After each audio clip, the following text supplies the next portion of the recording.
There is a long history of NFL teams relocating in order to get a better stadium, tax benefits, and even just cold hard cash. The Oilers, Chargers, Rams, and Browns are all teams that have relocated in recent memory. But what if I told you there is a new team that is debating to leave the city they call home for greener pastures? That's right, the dominant Kansas City Chiefs have been embroiled in a battle with the state they call home in order to receive a brand new stadium funded by taxpayer dollars. Today I wanted to take a deep dive into the current situation and see if there is any likelihood the Chiefs will be leaving the city they call home. While the Chiefs have been playing in Kansas City since 1963, they actually got their start as the Dallas Texans of the AFL in 1959. Lamar Hunt had decided to establish a rival league to the NFL. In 1958, he had been trying to purchase the Chicago Cardinals and relocate them to Dallas for some time, but had been stopped by the league. Faced with this rejection, he started an entirely new league that would eventually become the most successful rival to the NFL. When the NFL decided to put the new Dallas Cowboys in the same city as the Texans to give Hunt competition, it became clear that the market did not have the population to support two professional football teams. Since the NFL was older and more established, Hunt decided to relocate the Dallas Texans to Kansas City. This was due to a deal with the mayor of Kansas City, Harold Bartle. Bartle swore he would triple the team's current season ticket sales and would make improvements to their stadium to get it to the team's standards. They had great success initially, being one of the most dominant teams in the AFL. In 1967, the AFL and NFL agreed to play a merged championship game, and eventually entirely merged, giving Hunt the NFL team he had been dreaming of for decades at this point. Ever since Kansas City has been home to the Chiefs, and they have played on the Missouri side of the border for decades. Their current stadium, Arrowhead Stadium, was built starting in 1968 as a publicly funded project that earned its money through selling bonds. The stadium has a current capacity of 76,000 people, but is definitely getting up there as one of the oldest stadiums in the league. Currently, it has some of the smallest luxury boxes, which have become an essential piece of team revenue and the desire of most owners. The team is currently owned by Lamar Hunt's children, and they have been looking to get stadium renovations done for some time. The thing is, despite being billionaires themselves, the owners of the Chiefs do not want to have to pay for the renovations they have planned for Arrowhead Stadium. The current owners are requesting an $800 million renovation that mostly focuses on expanding the luxury boxes, video boards, clubs by the end zone, new parking, and a new upper concourse. This would definitely bring the stadium into this century, but obviously spending $800 million of taxpayer money is something people are not excited for. The Chiefs leadership claims that these renovations would end up actually generating a ton more revenue for the city and the team, but people in Kansas City have plenty of reasons to be skeptical. Last year in 2023, the stadium generated $55 million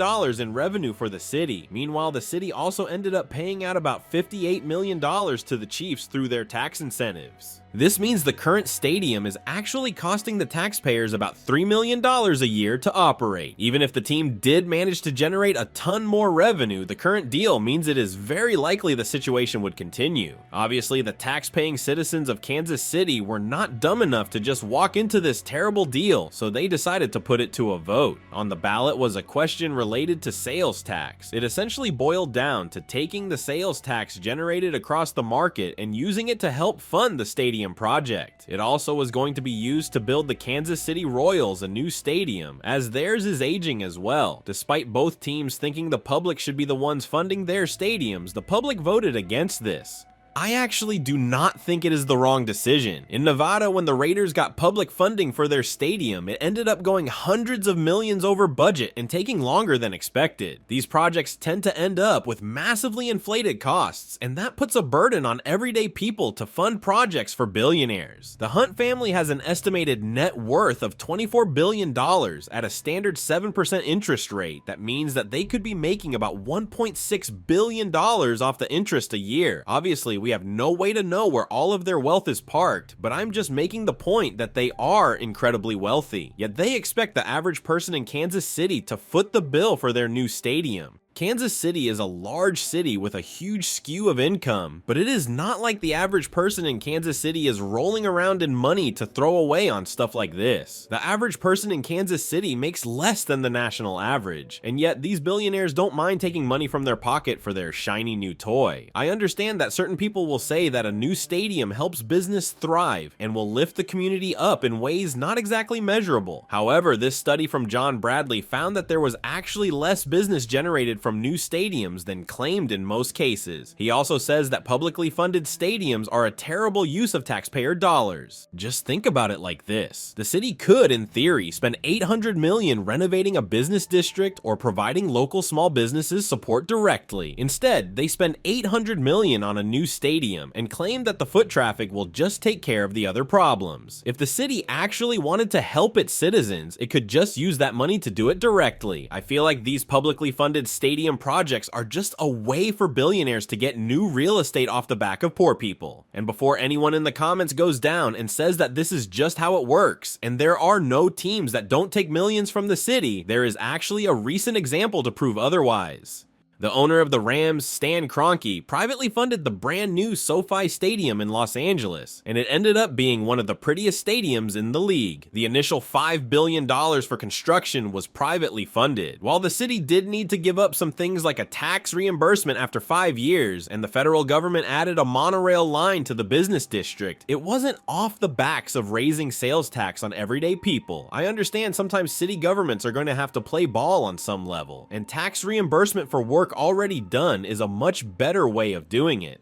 To get back to the meat and potatoes of this issue, as soon as the vote for the new sales tax was rejected, the owner of the Chiefs said he was looking into moving the team. Now, this doesn't mean that he would be moving it out of the market, but he was instead implying they would be moving it to the Kansas side of the border if that state was willing to pay subsidies. Kansas City is in a unique spot because the metro is technically in 2 different states, and this gives Hunt 2 governments to play off each other to get the best deal for himself. I understand this is smart business, but something about it just feels wrong when the money is coming from the average person.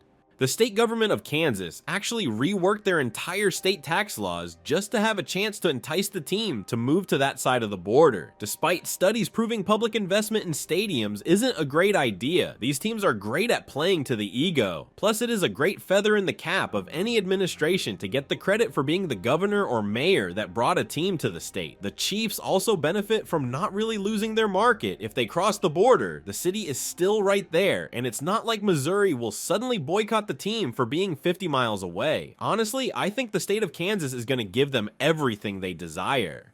The proposal as it stands is that Kansas will use public funding to build the Chiefs a brand new stadium on the Kansas side of the city. When the bill to rework the state taxes was being worked through the system, they even had direct contact with the Chiefs to figure out the best way to entice them. The Chiefs put out a statement saying they really appreciated the state of Kansas reaching out directly to get input on the proposed bond legislation. The owner of the Chiefs is just going to take whatever deal Kansas gives him and use it to run up the Missouri side to make something happen. While it may seem ridiculous, if you owned a business that was getting offered essentially a free billion-dollar stadium, you would probably do the same. I do think it is a step in the right direction that the voters in Missouri decided to put their foot down and finally say no to the owners. For too long, the billionaires that own teams have gotten pretty much endless concessions to enable them to build stadiums. I know Kansas is doing the equivalent of opening their mouths as wide as possible, but I do feel like the public appetite to give billionaires tons of money is starting to turn in a good direction. These people are far too wealthy to continue to hold the teams people love hostage to milk as much taxpayer money as possible. Hopefully, we are nearing the end of the era of insane public funding for stuff like this. The owners in situations like this essentially hold teams hostage. Oh, you don't feel like increasing your taxes every month? Then I will take this thing that has been near and dear to your heart for decades and move it across the country. Both the Royals and the Chiefs had made statements that they are becoming increasingly frustrated with the current county they are in. While a move across state lines would not be the most dramatic possible end to this, I do think they would face some pushback initially. The unfortunate thing about the public is that they really do have a short memory. Even if the Chiefs end up moving, it will take just a few years before a lot of the fans who swore off the team are right back to buying merchandise. The real way to make change on these things is to vote with your wallet. These billionaires simply don't care as long as their cash flow continues to roll in. Until the day comes where they are facing financial repercussions for these decisions, we can expect more of the same. If you are a Kansas City Chiefs fan, then you can at least take peace in the fact that even if the team moves, it will just be 50 miles to the side. You will still be able to go to games and be involved in the team, while there are tons of fans in St. Louis who would trade with you in a heartbeat. The worst part of these stadium situations is that tons of great cities who really loved football are now left without a team to support.